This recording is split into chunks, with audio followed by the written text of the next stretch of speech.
Michael Lombardi. Did you see this beauty on his right hand there? Blinding me from across the room. All right, so which camera do we want to do? Nick, can you get this, Nick? Right there. Yeah, there you go. Zoom it. Just give me a fist. Just keep it right there. Jeez. And point it to that camera right there. There you go. Boom. Holy crap. It's sick. That's why you lift all them weights, Rich. That's why you lift all them. Well, that's a weight to lift. Let me see very that. nice. Do you Very mind? nice of Mr. Kraft. Do you mind? And Let me Mr. see this. Belichick. So it's a good. Oh, you didn't get this from Putin? No, I did not. Okay. Or Trump. He did give one to Trump, right? He did, yeah. Is this the fourth one? No, this is Or the now. fifth or the fifth one? That's the This fifth is the one. new. This Oh, is the this is most the new recent one. Dude, there's 5 Oh, trophies wow. on this thing. That is sick. This is truly one of the most unbelievable pieces of jewelry I've ever. Which That's camera am I going? Right insane. there. Wow. You can I just mean, zoom in on that, baby. wow. Man, oh man, that's pretty cool. You know, it's funny how they've changed over the years. My first year in the league in '84, we won the Super Bowl, and they looked like big high school rings, you know. Right. Yeah. And that you couldn't even wear them then, and now they're just really they go right back into after Yeah. they go right back into. Where the do you safe. normally keep this? You have to keep it in a safe. I mean, Look yeah. at it. It says, "We are all Patriots," with an autograph of Robert Kraft, the date of the game, greatest comeback ever. That's nice. That's what it says inside. 283 diamonds on that baby. That is so cool. Wow. 28-3. Never forget. Congrats, brother. Thank you, Rich. Appreciate it. Oh, Back with Lombo in a second. The analyst from The Ringer and former executive of the front offices of the Patriots, Browns, and Raiders, just to name a few. Michael Lombardi, good to see you, sir. Nice to be here, Rich. Good to be here. Which is the most impressive team from Week 1 that you saw? I thought Kansas City did a great job in the offseason of really game planning and getting into situations. I think when you just look at the touchdown pass to Tyreek Hill, they got into a formation. They made the Patriots adjust to a coverage that they really didn't want to be in, and they threw it. I thought Andy did a great job of game planning. I thought the Raiders were unique in the first week. I thought the Raiders playing zone defense more than they ever have before. They've always been a man-to-man, and I think it caught Tennessee by surprise. They played zone, and they played it well. Sometimes when man teams try to play zone, they don't play it as effectively. And I thought the Raiders showed some diversity in their portfolio in terms of their defense. I think it's going to help them down the stretch. And I thought Marshawn Lynch was really the best defender they have. So that's a great way, because they closed it out with him. He was the closer. He is truly, and I thought he would be Mariano Rivera, and he is Mariano Rivera. I mean, he's hard to tackle, and a little bit like what Jacksonville has going too. When they run Fournette and they run Ivory at the same time, you know, it's two really angry runners coming at you, and both of them, Fournette more than most people thought coming out in the draft, was very effective in the passing game. So I think that gives you a dynamic. And in the fourth quarter, in the heat, humidity, those guys are hard to tackle. They really are hard to tackle. And I think you could see the difference in Seattle's team with Eddie Lacy not being that same powerful, explosive back that they missed with Marshawn Lynch. So you just gave a lot of stuff for me to chew on, so I'm gonna try and start from the beginning. What does Belichick take from that Thursday night game, knowing him and this organization as well as you do? Well, they did things that they typically don't do. They gave up big plays, which is one of the violations. They never set the edge of the defense, which is one of the Belichickian rules of football. We got to set the edge. Let's set the edge where we force the ball back inside. They got around the corner too easily, and they didn't convert third and short. You know, I often say that the secret, Marcus Aurelius says, the secret to all victory lies in the organization of the non-obvious. Well, converting 3rd and 1 may seem obvious, but you got to have right plays to run at the right time. Well, they didn't convert 4th and 1s, and they didn't do convert the sneaks with Brady. Why did that happen? Well, because they were jumped in the A gap, and so they went a little wider, and Barry made a great play. And I think that when you look at that, they got beat at their own game. I mean, they practiced that stuff a lot, and credit the Chiefs. The Chiefs did a great job of defending them. They worked the ball down the field, and for a Belichick team to be so poor in the red zone, offensively and defensively, I think that's going to give them a lot. I think this will be a challenge this week. This isn't going to get turned around overnight in New England. Like all of a sudden, Belichick will tell the team often, there's no magic pill we can take to turn this around. It takes hard work, and it's just not going to happen in a week. So knowing the self-scouting side of Belichick as well as you do, again, what do you think in the most private moment that maybe he's not sharing with anybody? He's like, I don't know if I'll be able to fix that. Well, I think the thing he's got to really implore his team to do, people want him to sign some player from the outside. You got to get the players that he has better. Alan Branch has to play to a level that he played last year. He didn't play to that in the first game. He's capable of it, but he didn't. And I think a lot of the other guys have to play better. Dante Hightower got hurt in the game, but there's a lot of guys that have to improve their play, and they have to come together. That's why I think what when you see with most teams is you have to start over again. Every season's a new season, and they have to come together. And September is part of preseason. It truly is. I know you've said that. So which teams do you think in week one had those preseason blues to start the season that you think are going to be okay when it's all said and done? Well, I think like Baltimore's offense wasn't very effective. I know Joe Flacco complained about he wished he would have thrown more than 17 passes, their offense, but their defense was ready to go. If Baltimore's offense gets going and through the month of September, because Flacco didn't have any preseason at all, right, they can really be a threat to the Pittsburgh Steelers in the North. There's no question in my mind. They have the defense. They're better speed-wise. So I think that team. But they won. They won. But Seattle, for example, Seattle kind of knows who they are, and maybe Eddie Lacy isn't what they hoped he would be in terms of his quickness and explosion. I think the Saints are another team. They have those 3 running backs. Everybody talks about AP. The cameras were focused on him so much. When, we have a saying in scouting, then is then, now is now. And so you have to be able to play now to the level that you've played before, or else it's just over. And so AP, does he fit into that offense? And I think the other thing is the back will determine for the Saints what they're going to do. So if Kamara's in the game, that's one thing. If Ingram's in the game, it's another thing. It's the same thing for the New York Football Giants. When Ingram's in the game, if he lines up on the line of scrimmage at tight end, that's probably going to be a pass. If he lines up in the backfield, there could be a motion, and he's going to move around because people will now, after week 1, they see, wait a minute, Ingram doesn't block anybody. Okay, so he's really not a tight end. He's a wide receiver. So they start classifying people, and that's when you'll see the evolution of the games changing a little bit. Michael Lombardi, the ringer here on the Rich Eisen Show. So you think Seattle's going to be fine? You don't have a problem? I think Seattle has to fix their offensive line. I think their defense is really good. I think their defense got tired. It's a little bit like the Giants' defense. That was really good the other night, but it's hard to play doubleheaders in the NFL.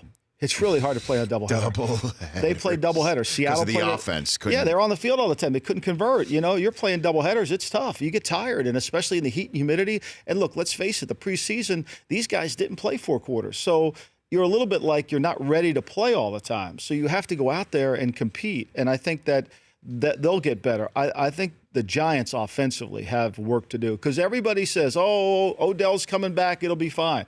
They averaged 19 points a year last year with Odell.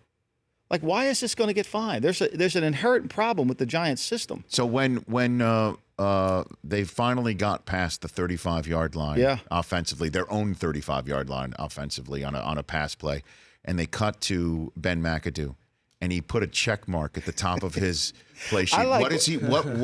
Walk me through what did that check mark mean? What does that mean? He basically changed the special on the cheesecake menu. I'm so disappointed in Ben. He changed his play sheet. Like, I look so forward to seeing him with that play sheet with the huge thing. It was incredible. Now, how about with no time on the clock, he's still checking things on his play sheet? I don't exactly. He looked like I don't a know robot. what he's. I don't know what he's doing. What does that mean? I don't know. I can't answer it. Look, I know this. Football's a game of execution, and football's a game of pad level and playing with toughness. And the Giants offensively can't seem to do that, and they haven't done it since he's been the head coach. I mean, that's the reality right now. Now, can it turn around? I don't know. I mean, Eli has not played or thrown the ball down the field effectively that he has to do, whether Odell's in the game or not.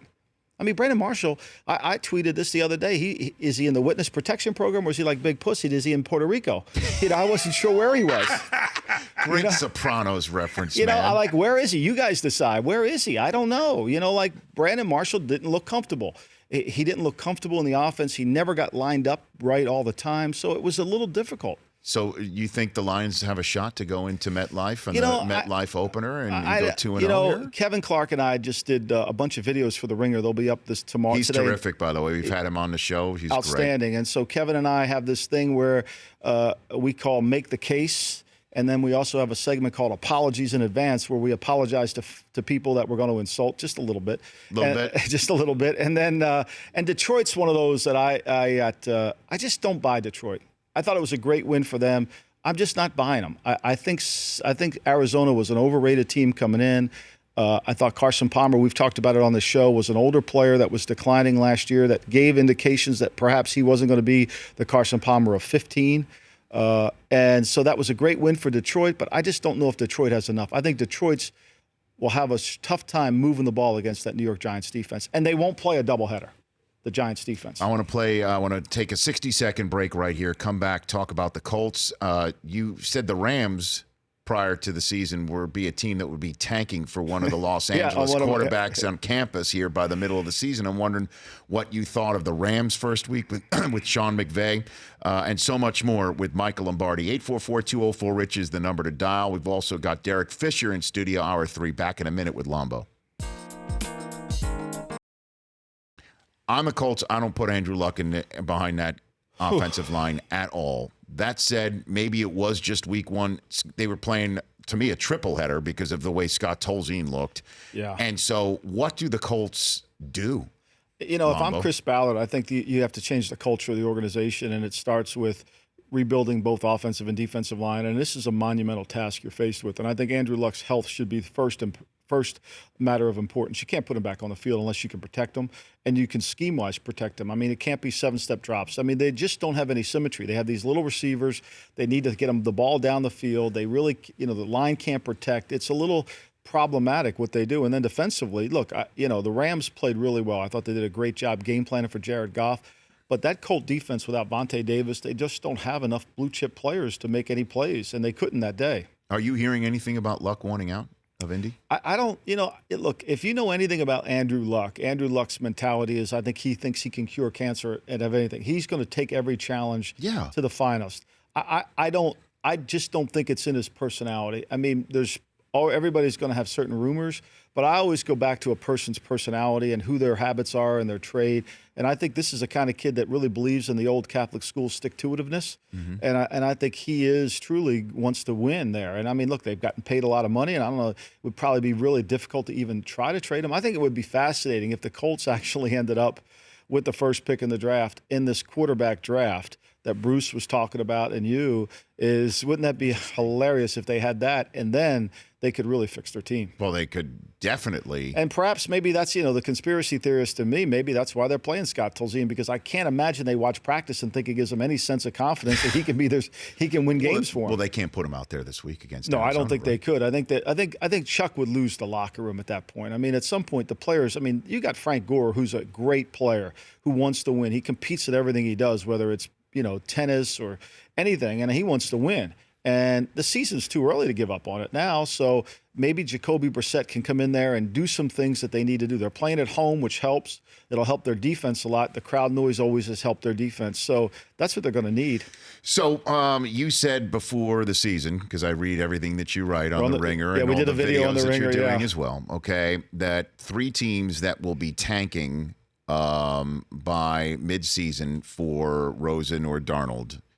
And you mentioned the Jets, which I think they've already started that process. Well, the Jets need a quarterback. I think there's no doubt. Okay. Then you mentioned the Browns. Yeah. So you don't think Kaiser is going to be an answer here? I think the Browns are in a really tough spot because they're going to have to correctly evaluate Kaiser correctly. And that's going to be hard to do. Why did you repeat that word? Because you could have false hope. You could think, we got our quarterback, and then realize we just passed on Sam Rosen or Josh Rosen, or we just passed on Lamar Jackson. We just passed on a better player. They got to correctly. That's a hard place to be in. The easiest place to be is he can't play or he can play, right? That's easy. It's that middle place that you never want to be in any decision. I think that's where the Browns are going to be headed. They have to make it. I thought Kaiser, young player, held the ball too long. It didn't flow off his hand as well as you'd like. Thought his toughness was good. His accuracy was all over. We're going to need more games before you just write him off. My instincts would tell me that he's not going to be as good as some of these guys that are coming out. And then the other team you said were the Rams. Yeah, I think, look, I admit the Rams played well I think Jared Goff played really well, but I think Jared Goff is a true 7-on-7 quarterback. And I think when the game speeds up, I think it becomes problematic for him. And the game never speeded up. If he can play and stand back there and use his skills and throw the ball in rhythm, I thought Sean McVay, they did a great job. I think whenever you see a team that does a lot of motion and direct, like when they fake the handoff and the receiver comes back in motion, what they're trying to do, it's called separate the defense plays. So they want to separate the defense so the defense reacts, so it's easy for the quarterback to make the throw. And they did a really good job of running a lot of separation defense throws. And I think he did a good job of making the plays. Now, this week when the game speeds up against the Redskins and they start heating them up a little bit, can he process it quick enough? I just don't see that in this game yet. But the Redskins also are going to know defensively what's coming their Oh, way. yeah, no doubt. I mean, the one thing about this game, the Redskins playing the Rams, is they both practiced against each other without practicing against each other. I mean, every day they went to OTA days, they saw the Rams offense in Washington, and the Rams saw the Washington offense in Los Angeles. So they'll be well accustomed to it. And I think this game will be what team makes slight adjustments within their scheme to try to confuse them and try to do that. Would you say the Chiefs and Eagles game this week is absolutely the same thing? I think and I took a lot of heat this week from Philadelphia. I don't know if I can even go back to my home in New Jersey because of Doug Peterson. And I think that the Eagles, Peterson has always just taken the Kansas City offense and just run it in Philadelphia. The challenge is going to be, can he run it now against the Kansas City defense? But that's a little bit like an inter-squad game as well. Who do you think has the advantage? Just Reed because he's the older hand? I think Reed. I think they have the advantage, clearly have the advantage in Kansas City because the crowd knows it's so hard to play in there. I think Wentz, who's really becoming Ben Roethlisberger-like in terms of hard to get him on the ground. And he's hard, and his movement creates plays. I mean, people say, look, the Eagles won, you badmouth Peterson. Well, the play that Wentz made a touchdown throw, that's not drawn up. That's Wentz just being a really good player. And take your hat off to Wentz. I think that'll be a challenge to do that on the road again in a loud stadium against a good defense. What happens on Sunday night between Green Bay and Atlanta, do you think? I was really impressed with Green Bay's defensive front. Kenny Clark played really well. I think Mike Daniels has been close to being a blue-chip player for a long time. I think that's going to be a challenge for them. New stadium. I thought Matt Ryan played well against the Bears. I think this Packer team is a much better complete team than they've been. I thought the Packers have a much better complete team. I think they can probably beat the Falcons. But I think the Falcons, look, I said this summer they're going to be better on defense, and I thought they were against the Bears. So, Michael Lombardi, I know because you love pop culture references. Again, that's what makes you perfect for the Ringer. Is Bill O'Brien the Kaiser Soze of quarterback gurus? Like everybody thinks he's out there as a quarterback guru, and he just doesn't exist. What is going on there? It's what I call the Emeril Lagasse problem. So, if you and I want to go out and open up a restaurant, right, and let's go steal all of Emeril Lagasse's recipes and we'll go open it up and we'll cook it good. But we really don't know those recipes very well, so we'll be out of business in about 2 weeks because nobody will be eating any of our food, even though we're cooking Emeril's food. So you can't steal somebody's offense. And I think Bill's trying to run that New England offense down in Houston, and I think he's running into that bankruptcy where they're going to be, the diners closed here because he can't quite get it. And I think this is week, if he goes with Watson, which I think he will, he's got to run an offense that's tailored to Watson. Quarterbacks are like baseball stadiums. You got to build your offense around what they can do. Not all of them can do everything. And not all of them are Tom Brady. And I think that, when you watch the Texans play, if it's single high, they throw the ball outside. If it's too deep, they run the ball. They're pretty basic in what they do. And I think they have to become a little bit more diversified. But look, all that being said about Bill O'Brien, I think the problem is the offensive line. If you don't block for anybody, and they didn't block last week, I don't care who you are, you can't win. So then did he puts Watson in there because he moves around better than Savage? I think it gave him a chance. I think they needed to get some lift. I mean, nobody thought that they were going to, be down at the half that they were. And look, let's face it, I'm critical of Blake. I call him Blake Tannick, Blake Bortles, but Blake Tannick. The reality here is that they didn't even play with a quarterback in their game. Rich, when you watch the Jacksonville game, they won that game because Ivory, because Fournette. They made plays. He made a couple throws in the game, but for the most part, I thought Doug Marrone and his staff did a great job. They said, you know what? We're going to basically run the way we're going to play the way we play. And Kevin Clark and I were talking about this yesterday. So they were like Princeton. They ran the Princeton offense, and if you can't stop it, they're going to win. But if you stop it, they don't have another way to go. I thought that's what Jacksonville did a good job of. Ask him the poll question, Christopher. Go for it. Yeah, Michael, which 1-0 team is the biggest smokescreen? Well, Fugazi. Use Fugazi for Lambo. Yeah, which is the Fugazi. biggest Fugazi at 1-0? Bills, Jags, Rams, Ravens. What do you think? I would say the Jags, because I don't think the Jags are going to be able to win playing without a quarterback. Blake Tannick? Blake Tannick. Well, because it's like being on the Titanic. I mean, look, you can't play quarterback in this league the way he does it. It's just not fair. People say you're too harsh on him. Look, I'm harsh on the reality that Jacksonville won't admit that they need a quarterback. I mean, that's look, I know for a fact in their interviews with people, they barely brought up the conversation about Blake Bortles until the last 5 minutes of the interview because I don't think they wanted to hear the answer. From Marones of the world? And from the coaches that they interviewed. Yeah, I don't think they wanted to hear the answer. I think the answer is they have to manage Blake. And they did a great job of it, Rich. Don't take anything away. But that formula, that Princeton formula of winning in the NFL doesn't exist.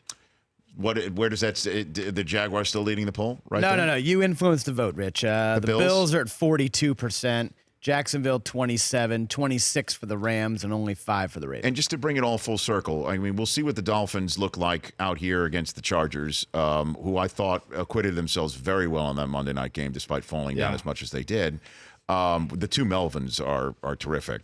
Gordon and Ingram, and Phillip is still Phillip, red ass and as ever. Bosa's good. Look, what disappointed me about the Chargers is when you play Denver in Denver, you want to stay out of third down. You have to make the game a Canadian game. You got to be a CFL team when you could play in Denver, because everybody says, well, you can't make it a 50-pass game. No, you can't make it a 50-pass game, but you've got to make it so that you're not in third and long all the time. And San Diego, that's almost like how they were calling the game. They were third and long, and they didn't give Rivers a real chance. I think if they throw it better, and they'll do it against Miami, I think this will be a good game for them. Right, and Dallas will do a much better job staying out of third down in Denver this weekend. Yeah, but Dallas is so good in third down, though. They're remarkable. They thrive. Some teams thrive on it.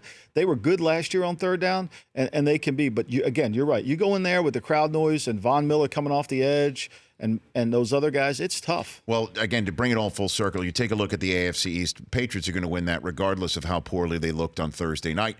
That said, the thing that I took out of Thursday night's loss from New England is that every single time that they went to the Super Bowl and got a ring like the one that's on your right hand that you've been wearing throughout this entire interview, they've had a bye week. I don't know if that's a bye week team. Certainly having a tie break now down against a team that might just be in Kansas City.